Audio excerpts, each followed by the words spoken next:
Angela Larson's Film Review channel, back again with the review of a hit new movie. This time it's 2022 Palme d'Or winner, Triangle of Sadness. I don't normally go seeking out Palme d'Or winners. The last one I can think of is Parasite. This one is a lot like Parasite in a couple of regards. A, it's the same kind of socioeconomic parable business. B, they seem to be hyping it up to be the next big crossover hit. The next big mainstream art film that everyone can enjoy. This movie is less original than Parasite, a lot more derivative, a lot more bloated. But I think if you want to see it, you already know who you are, and you're probably going to like it more than me. Spoiler review. So there's a very great satire. It's been made twice, once in the 1970s, once in the early 2000s, called Swept Away. And if you've seen that movie, in either form, then you're going to be in for some very familiar territory here, because this is just swept away. Now this movie, it seems like it's going to be the victim of some false advertising, because I've seen the trailer for this movie multiple times. Against my volition, it was just playing at the theaters. The trailer misrepresents this movie, because the trailer makes it seem like this movie is going to be about a bunch of rich people in a sinking ship. And it's not that. And I was disappointed when that turned out to be the case, honestly, because I just wanted to see them all die. It's a little more nuanced than that. I can't blame a movie for having a false advertising campaign, because it's not the movie's fault. So I'm taking the movie as it is. I'm not marking the false advertising campaign against it. But still, there's the movie. The best parts of the movie take place on the ship.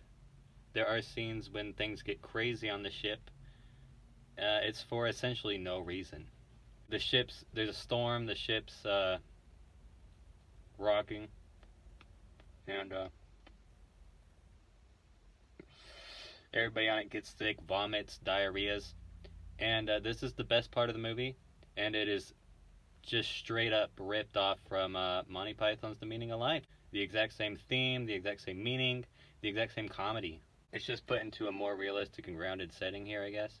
This movie's pretty bloated. Once it gets off the ship, it goes to an island. That's where it becomes most like a gender inversion of Swept Away. The comedy is just, oh, all these rich white people on an island, they don't know how to do anything, and it's the Filipino cleaning lady that knows how to do everything. The Filipino lady takes over, and she dominates all the rich white capitalists, and it's pretty cringy, pretty on the nose satire there. She becomes a sugar mama for one of the hot guys that was on the ship. Since she's in power now, she can use her power to have sex with whoever she wants. And this movie acts like the concept of a sugar mama in and of itself is enough to be like the whole climax of a satire. Beyond the gender inversion, there's nothing that this movie offers that Swept Away doesn't offer. Everybody hates Swept Away. They're probably just gonna laugh me out of the room when I say this is just Swept Away. But this is just Swept Away, with Palme d'Or Parasite dressing for the art crowd. And if you eat that up and you like this movie, good for you. Good for you. But I was very underwhelmed by this movie. Not poorly made. I laughed several times. When it got to the point where they were playing metal and showing diarrhea, I was in a packed theater, no one laughed at that. It just ran it into the fucking ground. People were laughing in the theater at the vomit. It just took it too far.